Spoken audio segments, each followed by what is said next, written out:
Hello everyone. NTA बहुत सारे exam conduct करवाता है और उन्हीं में से एक हमारा एग्जाम है यूजीसी नेट।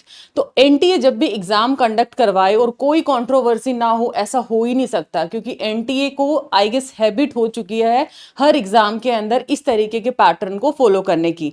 तो चाहे हमारा जून साइकिल है, इससे पहले भी और cycle, even first day first show के अंदर इशू आ गया था। 22 जून का पहली शिफ्ट का एग्जाम था, पंजाब जालंधर के अंदर एक सेंटर था जहां पर टेक्निकल इशू की वजह से पहला शिफ्ट है वो आपका कैंसिल भी हुआ था, जिसका री एग्जाम 5 जुलाई को होगा। तो अभी भी यही प्रॉब्लम आपको यहां पर देखने को मिली है। प्रॉब्लम यहां पर इन द सेंस क्या हुई है कि एनटीए फिर से विवादों में है। मैं बताऊंगी पूरा वीडियो के अंदर शॉर्ट एंड क्रिस्पी वे के अंदर क्या चीजें हैं, फिर आप अपने पेपर के अंदर आपके पेपर में क्या सामना करना पड़ा है, क्या इश्यूज आए हैं। तो प्लीज कमेंट सेक्शन में ये चीज सीरियसली आपने ड्रॉप करना है। बहुत सारे सब्जेक्ट में एनटीए 80+ सब्जेक्ट है जिसमें एग्जाम कंडक्ट किया जाता है, तो अपने जेन्युइन इशू कमेंट सेक्शन में बताना है क्या आपके साथ भी ऐसा हुआ है। एंड ये चीज आप लोगों को पता है कि पूरा हमारा साइकिल वेस्ट हो जाता है। एक साइकिल कहीं ना कहीं कितना पीछे लेके जाता है, आई डोंट थिंक सो आपसे बेहतर कोई इस चीज को जानता है।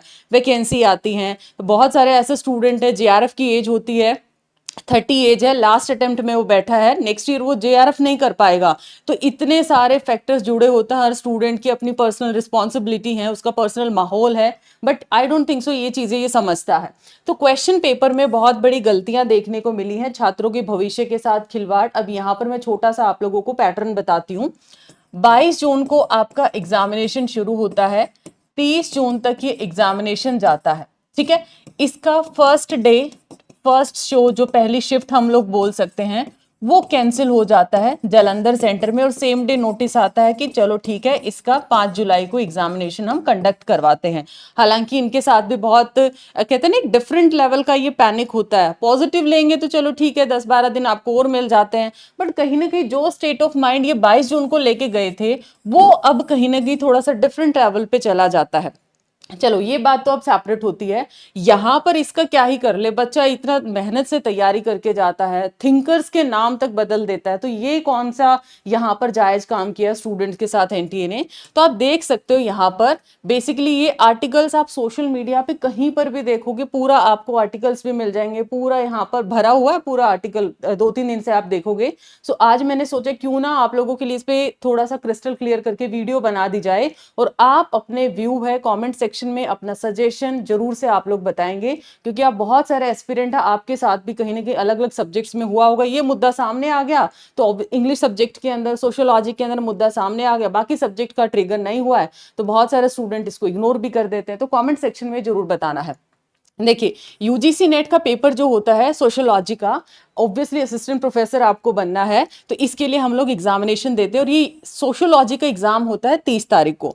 अब यहां पर इतने सारे स्पेलिंग एरर, ठीक है, उसके साथ साथ जो नेम्स के साथ प्रॉब्लम किया है, बड़े ही ऑकवर्ड तरीके से उनकी हिंदी ट्रांसलेशन की गई। और मैं बार बार बोलती हूँ, एनटीए हिंदी बहुत ही खतरनाक वाली ट्रांसलेट करता है, तो इवन हम ही एडजस्ट करते हैं कि क्यों ना इस यूनिट को थोड़ा सा इंग्लिश में हम लोग कर लें, बट ये क्या, अगर वो स्पेलिंग एरर उनके नाम ही बदल दे, फिर कितना एडजस्ट करेगा स्टूडेंट भी। उसके साथ साथ हिंदी ट्रांसलेशन बहुत ऑकवर्ड तरीके का है, क्वेश्चंस जो अपीयर होते हैं डिस्कनेक्टेड होते हैं प्रिस्क्राइब सिलेबस से, ये भी आउट ऑफ सिलेबस तो पेपर 1 में तो करता ही करता है। ठीक है, जीके बहुत अच्छी बात है, बुरी चीज नहीं है जीके डालना, जीके अच्छी बात है, नॉलेज होना, बट एटलीस्ट अगर आपको लगता है ना 10 यूनिट एनफ नहीं है, तो एक 11th यूनिट भी डाल दीजिए कि पेपर 1 में हम लोगों ने जीके भी देना है, जनरल अवेयरनेस का पार्ट भी है, ताकि बच्चा मेंटली प्रिपेयर होके चले उस चीज के लिए। अब ये क्या करता है, कैंडिडेट्स ने बताया, ट्विटर पे भी आप देखिएगा, बच्चों ने ट्वीट भी किया है वहां पर, इवन एक एडवोकेट हैं, उन्होंने एप्लीकेशन भी डाली है, वो मैं दिखाऊंगी आपको। कैंडिडेट्स ने यहाँ पर सीधा सीधा बोला कि जो नेम्स और टर्म है जो कि सोशियोलॉजी के है, वो सीधा सीधा क्वेश्चन पेपर के अंदर घुमा फिरा के अलग ही तरीके से प्रॉपरली उसके अंदर टाइपो एरर था।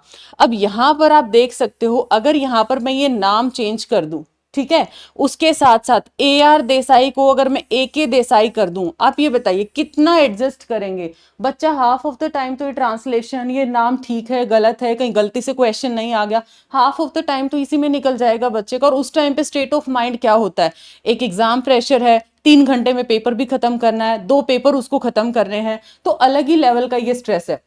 उसके साथ साथ यहां पर सीधे सीधे यहां पर नाम चेंज कर दिए गए हैं।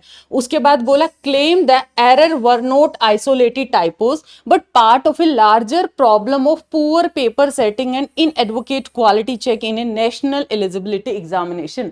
अगर नेशनल लेवल के एग्जाम्स में ये होगा तो आप हालात दे सकते हो, कहीं ना कहीं एजुकेशन सिस्टम को बिल्कुल ही मतलब डुबोने वाले हालात हैं ये। इतना लाखों बच्चे इस एग्जाम के अंदर बैठते हैं और इस तरीके हुआ है सोशियोलॉजी के एग्जाम में। अब आते हैं इंग्लिश वाले एग्जाम में क्या किया उन्होंने। अब यहां पर चलो ठीक है, अब ये बहुत सारे इश्यूज फाइंड आउट होते हैं, स्टूडेंट्स ने चैलेंज भी इन्होंने बोला भी है। हालांकि कुछ जो न्यूज़ चैनल्स हैं जब उन्होंने एनटीए को ये बात रेफर की है तो एनटीए बताता कि हमें तो सोशल मीडिया से ये बात पता चलती है, ठीक है। अगर कुछ आता तो प्रॉपर चैनल के साथ वो अपनी फॉर्मल तरीके से एप्लीकेशन दे सकते हैं, अकॉर्डिंगली हम लोग वहां पर देखेंगे। So NTA promise to look into the error. We receive 10,000 challenges from students regarding reNEET, कि रीनेट में भी दिक्कत आई थी और इतने सारे स्टूडेंट्स ने यहाँ पे रिक्वेस्ट डाली थी, प्रॉब्लम्स आई हैं। एक क्वेश्चन वहां पर रिट्रैक्ट कर दिया गया था after the challenge.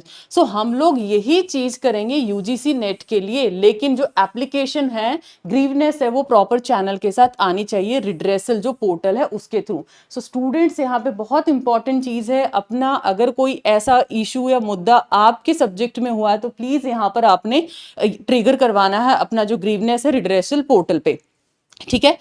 Official also said questions are repeated. It is not something that doesn't happen every year. Typographical जो एरर हैं वो भी हो जाते हैं, प्रोफेसर सेट करते क्वेश्चन पेपर को, anti doesn't even review them, ठीक है। ये इस तरीके की बातें यहाँ पर चलती है। एक और चीज मैं दिखाती हूँ, यूजीसी नेट सोशियोलॉजी कैंडिडेट्स ने यहाँ पर बता दिया है कि अगर इतना सारी चीजें हैं तो सस्पेक्ट लगता है कि भी इतनी गलतियां कैसे हैं, पेपर एआई जनरेटेड हो सकता है, ठीक है भाई। उसने एआर जो देसाई जी हैं उनका नाम चेंज कर दिया और इतनी सारी चीजें हुई है, कहीं एआई जनरेटेड पेपर तो नहीं है, ठीक है भाई। जैसे ही उन्होंने एआई को बोला सोशियोलॉजी का पेपर बना के दे दो और उन्होंने पेपर के 100 क्वेश्चंस निकाल के दे दिए। अब एक और चीज हुआ है यहां पर, अगर मैं बात करती हूँ इंग्लिश में बताया गया, स्टूडेंट्स के द्वारा बताया गया चीज 100 में से अराउंड 67 क्वेश्चंस हैं 2024 और प्रीवियस ईयर पेपर से रिपीट हुए हैं। इवन क्वेश्चन का जो सीक्वेंस है, ऑप्शन की सीक्वेंस है, वो भी सेम है। ये स्टूडेंट्स ने ही बताया है और इस मैटर पे ट्विटर हैंडल भी आप देख सकते हो, कंप्लेंट भी फाइल की गया है with anti regarding UGC net 26 English paper के अगेंस्ट, राइट। यहां पर टुडे ये यहां पर मैंने उनका स्क्रीनशॉट लिया है, आप देख सकते हो। formally lodge a complaint with the Director General of the National Testing Agency seeking an immediate and independent inquiry into the reported repetition of questions in the UGC NET 26। मतलब एज इट इज थोड़ा तो effort लगा लो, जिस level का examination है 1200 आप लोग 11-1200 fees भी देते हो एनटीए को, मतलब वहां पर सेंटर पे तो रिस्पॉन्सिबिलिटीज होती नहीं है, बच्चा परेशान होता है, कभी कंप्यूटर की दिक्कत आती है, कभी वहां पर पानी तक की वहां पर फैसिलिटी नहीं होती, इतनी गर्मी में इतने सारे इश्यूज आते हैं और यहाँ पेपर में भी इशू है। ऐसा रिपोर्ट किया है कि आउट ऑफ 150 क्वेश्चंस थे, ठीक है, और इसमें बताया गया है कि यहाँ पर 67 अराउंड क्वेश्चंस आपके रिपीटेड हैं, आइडेंटिकल हैं, जो कि 2024 यूजीसी नेट एग्जाम के अंदर पूछे गए थे। With even the sequence of the answer option report is remaining the same, sequence भी चेंज नहीं करी गई है। अगर कोई भी इंग्लिश का स्टूडेंट है तो कमेंट सेक्शन में बताना आप भी जेन्युइन चीजें हैं या फिर क्या है, वो चीज आप अपना एक्सपीरियंस भी शेयर कर सकते हो। अगर ये सारी चीजें ट्रू पाए जाते हैं, they raise serious concern about the fairness, transparency and credibility of one of the India's most important competitive examination. ऐसा होता है तो आप खुद देख सकते हो ये किस तरीके का यहाँ पर ब्लंडर है। सो ये था एक छोटा सा आप सभी के लिए अपडेट, बट यहाँ पर जब तक आप थोड़ा अवेयर नहीं होंगे, जिस जिस स्टूडेंट के एग्जाम में दिक्कत आई है, ग्रीवनेस पोर्टल है, वहां पर आप लोग रिड्रेसल अपना जो क्वेरी है, अपना जो इशू है वो रेज करो अपने अपने सब्जेक्ट का। एंड ऑब्वियसली ट्विटर हैंडल पे आप कैंपेन चला सकते हो, मेल आप कर सकते हो एनटीए को कि हमारा इस दिन एग्जामिनेशन था, ये चीज़ें हमें देखने को मिली है। और आप कमेंट सेक्शन में भी बताइए कि सोशियोलॉजी में क्या क्या और दिक्कतें, इंग्लिश सब्जेक्ट में क्या दिक्कतें और बाकी सब्जेक्ट में आपको क्या दिक्कतों का सामना करना पड़ा। So I hope this piece of information is informative. बाकी ये चीज़ बहुत गलत हुई है, हम भी बहुत मेहनत करते हैं, आप लोग भी बहुत मेहनत करते हो, एंड उसके बाद अगर ये रिजल्ट आता है तो टोटली इसमें हम डिसअपॉइंटिंग फील होता है और ये बहुत बुरा लगता है। तो ऑब्वियसली एनटीए ने ये ठीक ठाक तो नहीं किया, थोड़ा सा इसको स्टेप लेना चाहिए कि भी एटलीस्ट हम क्वेश्चन पेपर की क्वालिटी तो ऐसे रखें ना भाई, नेशनल लेवल का एग्जामिनेशन और यहाँ पर इस तरीके की हरकतें होंगी तो क्या ही एजुकेशन सिस्टम रह जाएगा। सो अपना फीडबैक कमेंट सेक्शन में जरूर देना है। Thank you so much, bye bye, take care.